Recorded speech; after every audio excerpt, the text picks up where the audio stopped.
ఆర్యవైశ్యులే. వారు దానికి ప్రోత్సహిస్తారు. అందుకనే వాళ్ళని గ్రేట్ అన్నారు. గొప్పతనం ఏది చేసినా సరే గొప్పగా చేస్తారు, గొప్పతనం ఉంటుంది.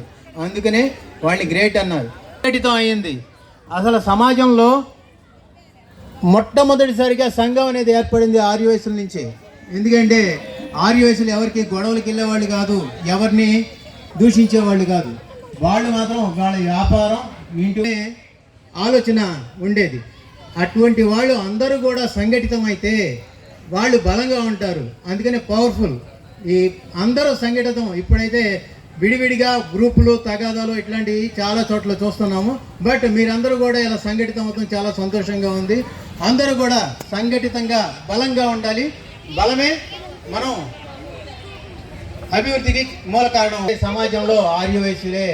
పూర్వకాలం ఈ బ్యాంకులు, లాకర్లు ఏమీ లేని రోజుల్లో ఆ చుట్టుపక్కల భయం, ఇటువంటి పూరి గుడుసులు, ఇట్లాంటి వాళ్ళలో దొంగల భయం ఇట్లాంటివి ఉంటాయి. ఏదైనా ఉంటే సేటు గారి ఇంట్లో దాచుకుంటాం, సేటు గారి ఇంట్లో దాచిస్తే నమ్మకంగా మనకు కావాల్సినప్పుడు ఇస్తారు అని చెప్పేసి వాళ్ళ దగ్గర ఉన్న బంగారం కానీ డబ్బులు కానీ తీసుకొచ్చి వీళ్ళ దగ్గరికి ఇచ్చేవాళ్ళు. వాళ్ళ అవసరానికి తీసుకునేవాళ్ళు. అట్లా నమ్మకంగా కలిగిన వ్యక్తి ఆర్యవైశ్యులు.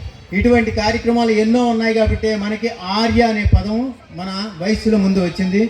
ఈ కార్యక్రమాల్లో అంతా విజయవంతంగా చేస్తున్న సందర్భంగా మాకు చాలా ఆనందంగా ఉంది. ఆహ్వానించిన రాజశేఖర్ గారికి ధన్యవాదాలు తెలియజేస్తున్నాను. Thank you.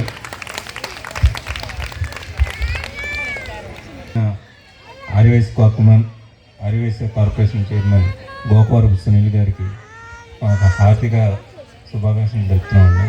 ఈ కార్యక్రమానికి ఇచ్చేసినందుకు ఆయన ద్వారా కొన్ని మాటలు మాట్లాడవలసిన కోసం కూడా కార్తీక వన సమారాధన రాజశేఖర్ గారు పిలిచారు కాబట్టి మేము అర్జెంటుగా వచ్చాము. అక్కడ మా ఎమ్మెల్యే గారు వీళ్ళందరూ వెయిట్ చేస్తున్నారు.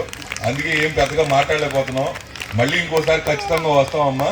వచ్చినప్పుడు మన సమస్యలు కానీ మన అన్నీ కూడా మాట్లాడుకొని చక్కగా కూర్చొని చేసుకుందామమ్మా. ఇప్పటికే బాగా లేట్ అయిపోయింది. వెళ్ళొస్తామమ్మా దయచేసి. Thank you.